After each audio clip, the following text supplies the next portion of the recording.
the question again is not, will your culture change? Will your culture change? Because culture is dynamic. It's always changing. And so anytime a team or organization asks me that question, they say, we want to change our culture.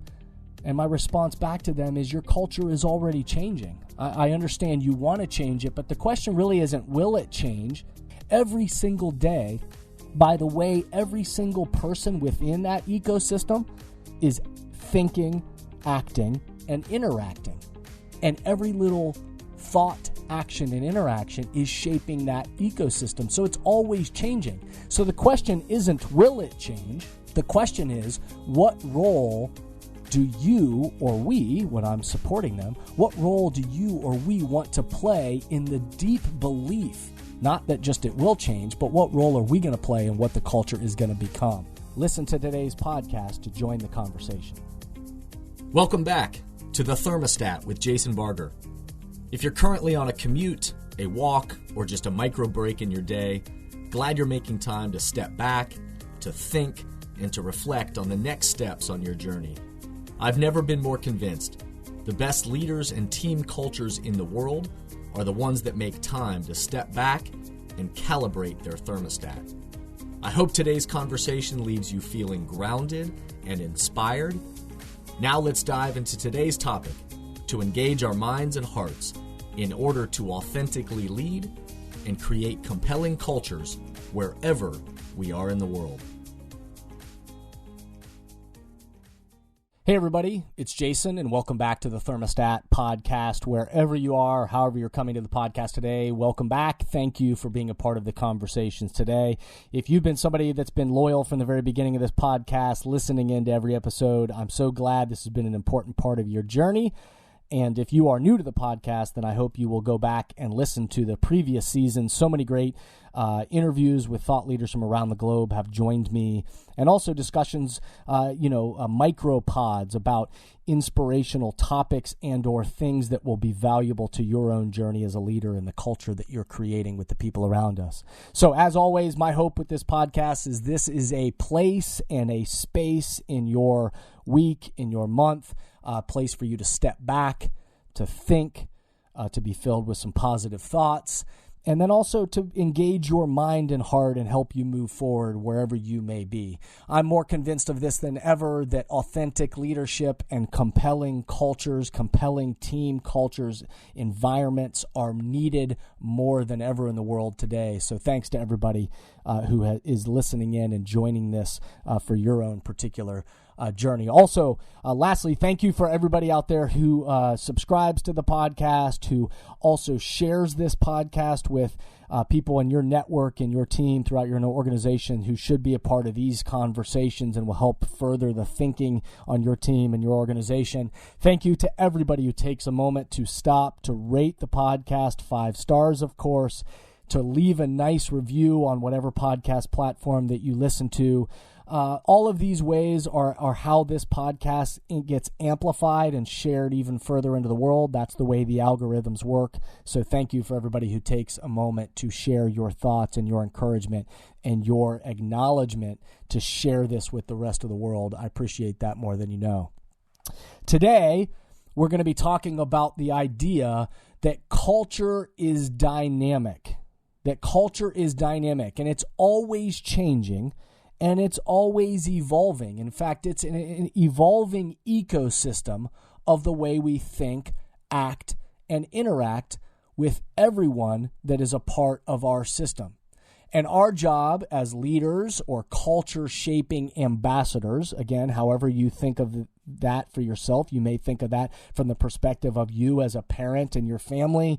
You may think about it as your group of friends. You may think about it literally within the team and the context of the team or your company or organization that you work for, a nonprofit organization that you serve on the board or that you care about. Whatever that may be for you, we are all a part of a ecosystem, a culture that is always changing and evolving. And our job as leaders, again, some by title, but others just leaders in the sense that other people are watching and taking their cues from us about how we show up.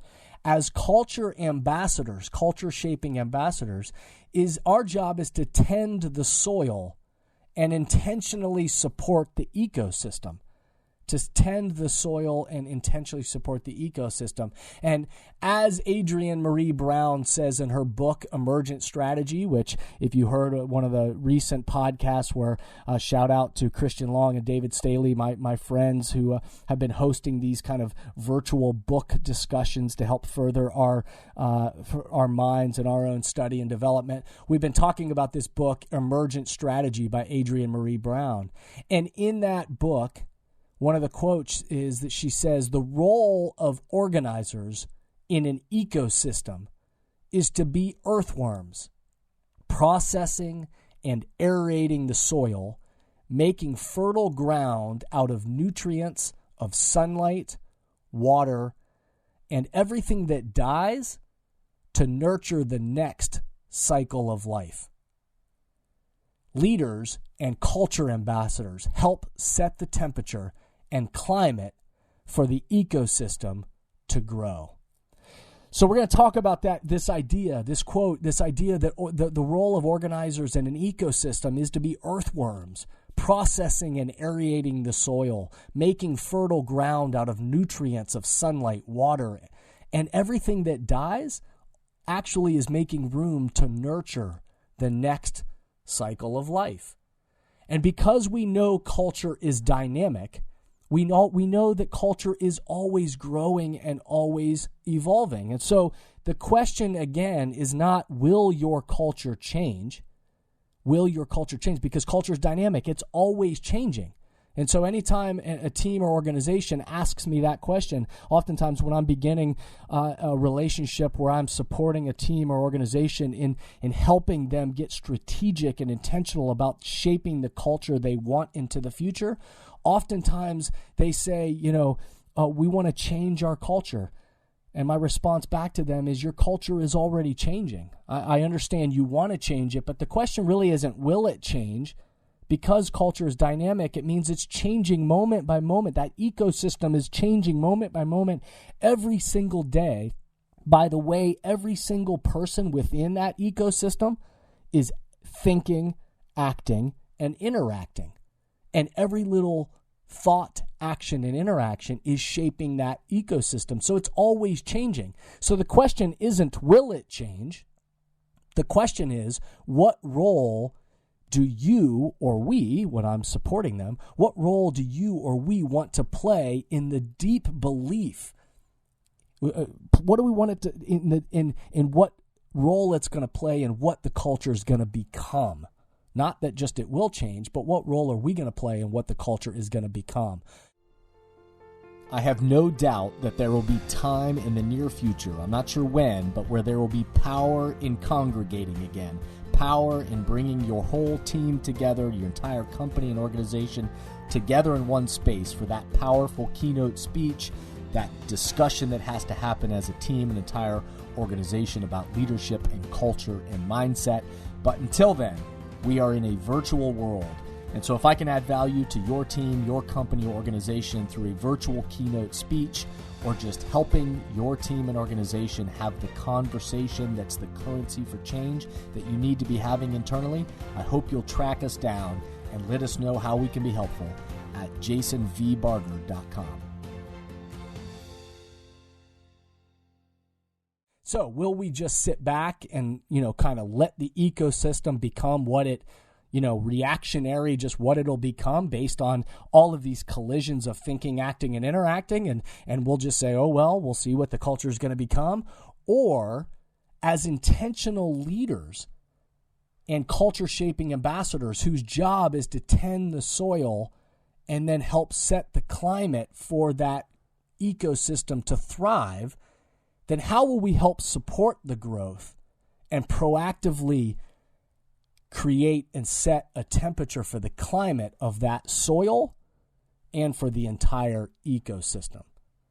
And so, obviously, if you're listening to this podcast, then you're at least aware of the books that I've written or the speaking that I do, or maybe you're a part of a team organization where I have supported your organization with the consulting around developing people and culture and clarity around mission, vision, and values. So you obviously know then that my research, my study, and then also the direct support, that experience that I've had supporting teams and organizations, is rooted in the deep belief, but also in the witness. I've witnessed this in every team and organization that I've been lucky to be a part of, which is many, that authentic and compelling culture shaping, it doesn't just magically happen.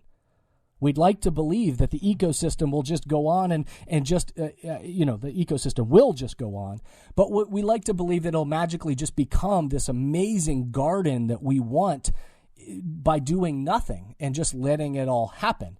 And the reality is the most authentic and compelling cultures aren't the ones, they realize that it doesn't just magically happen. The best gardens, the best ecosystems, the best teams and cultures on the planet are groomed. The conditions are set. There's intentional design and are led and supported so that growth can take place. They're watered, they're nurtured. The temperature is created in order to help everything grow, which doesn't also mean that we don't let some things die. And realizing, but there's intentionality, there's design, there's leaders that are helping to shape and set the conditions so that the soil is nurtured, and then intentionally the garden can be groomed and grown so that the culture's becoming what we hope it to become, not just, and it's proactive, it's not just reactionary, whatever it may come. So many of my prospective clients, especially along the way before I'm working with them and places that are interested in me supporting that development of people or culture, oftentimes what they ask along the way is, but when will our culture be done? Or when will we know it's working, and how will we measure it? Which are good and obvious and not, those are good questions. And those are ones that I understand why somebody would ask such a question. But the question of when will our culture be done, my response back to them often is your culture will never be done. Because if culture shaping and culture is dynamic, which means it's changing moment by moment every single day by the way we think, act, and interact, and the ecosystem is always growing and evolving and changing, then the culture is never going to be done. It's not an initiative or a project that we just say, okay, we're going to commit 3 months to shaping our culture and then we'll be done with that. That doesn't work. That won't work. But if what you are committed to is an ongoing nurturing of the soil and the ecosystem, and intentionally over time, you want to become more clear and committed in how you as leaders and throughout your ecosystem, you are going to tend to the soil and tend to the ecosystem together, then over time, no doubt about it, you will create a garden and a culture and an ecosystem that you want it to become. And in many cases, even better than what you can imagine. But it's going to take a commitment over time. So the culture will never be quote unquote done. And how will we know it's working? Well, at different steps along the way, it's really important to stop and to step back and to recognize the progress, to recognize the growth that we are seeing in people, in processes and structures and how we do what we do, that there are obvious ways that if we're diligent enough to stop every once in a while and step back and look at how the garden is growing, there will be no problem measuring it. There will be no problem seeing that growth is taking place and to make sure that it's moving in the direction that we want. So I understand those are all normal and somewhat understandable questions, but your culture will never be done. And along the way, we're going to have to also be intentional about stepping back and spotting the growth, spotting the areas where we still have the growth, spotting the areas in which we are making progress towards the climate, the ecosystem, the design that we've put out there. So the truth and reality is that culture shaping is never done. The garden or the ecosystem is never complete. And so how do you measure it? Well, you assess the progress based on the growth and vision you have for the beauty of that ecosystem. Whatever the vision is for what you want that to become, then we begin to get clear on, for that, how are we measuring progress in how we are in an organizational setting? Well, how are we behaving?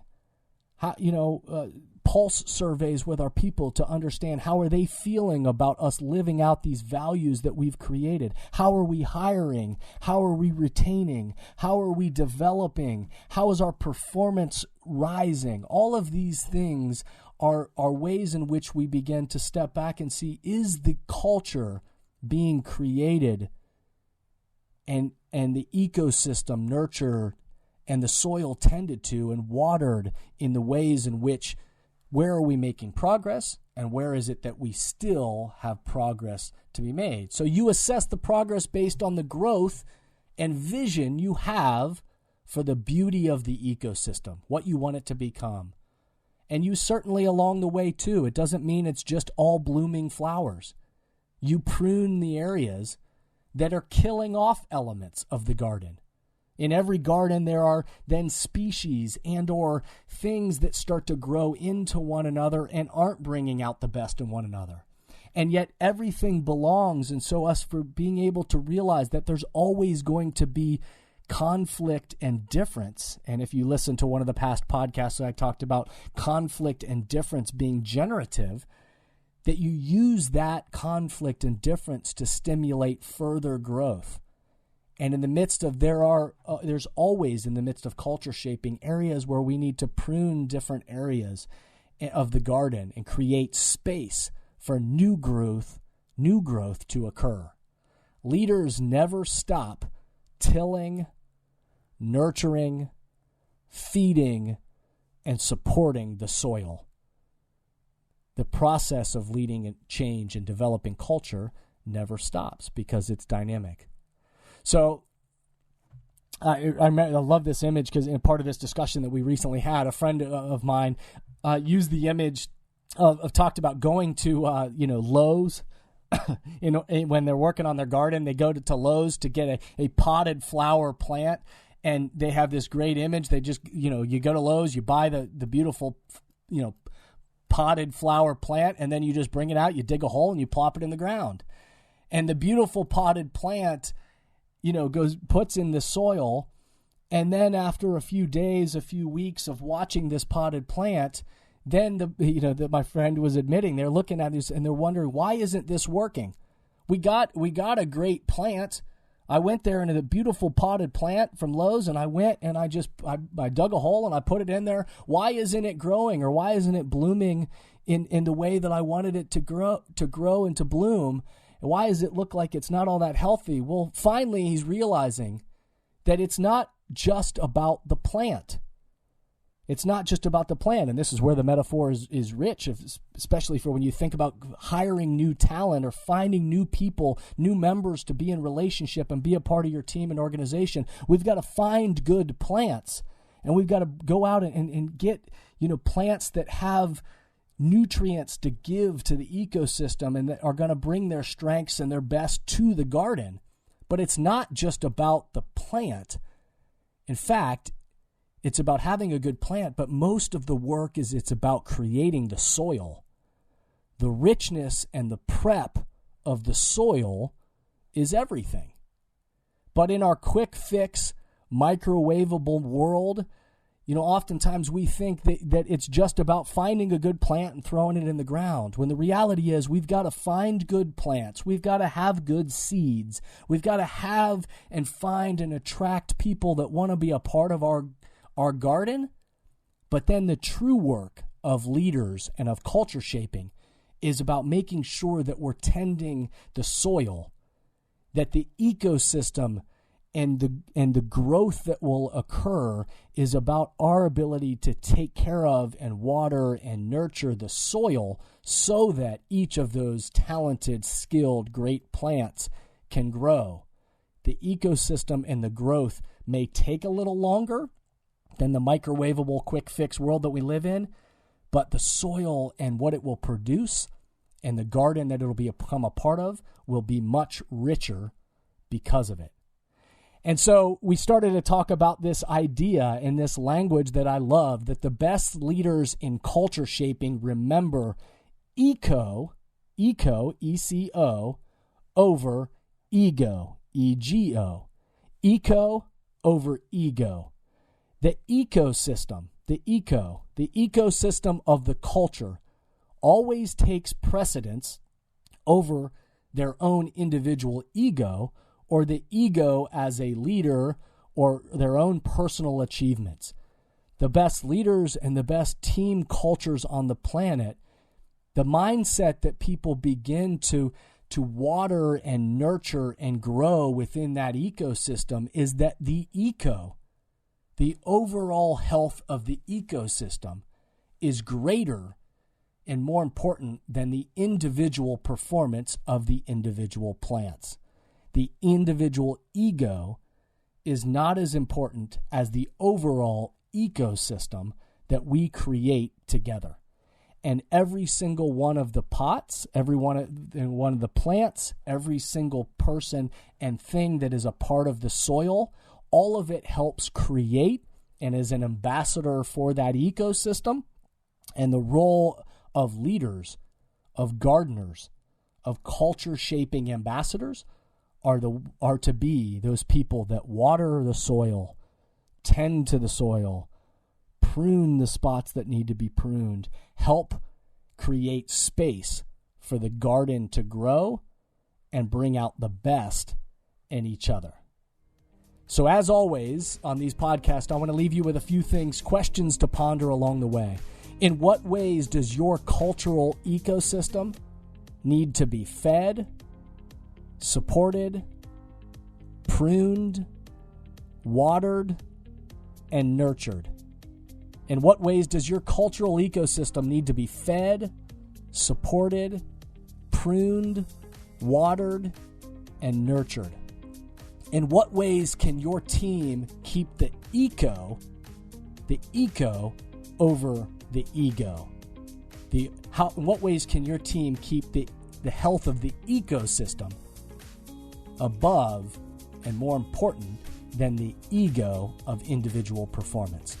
Remember, the best leaders, teams, and cultures on the planet stimulate progress by recalibrating their thermostat, creating an environment and a climate that helps till, water, feed, support the ecosystem together.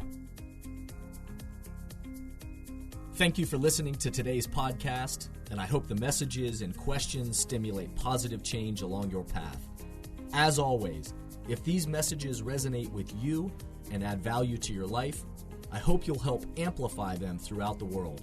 Please rate, comment, and share on whatever podcast or social media platform you're using.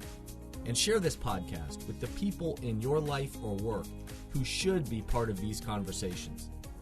That way, this spirit does, in fact, spread. If these messages or developing leaders and culture would be helpful to your organization, or you have a question or comment about this podcast, please contact us at jasonvbarger.com. And remember, we all are ambassadors for the culture we want to create in our life and work. We have to own the vision we want to be a part of. The future of leadership is you, is me, is us. Be a thermostat.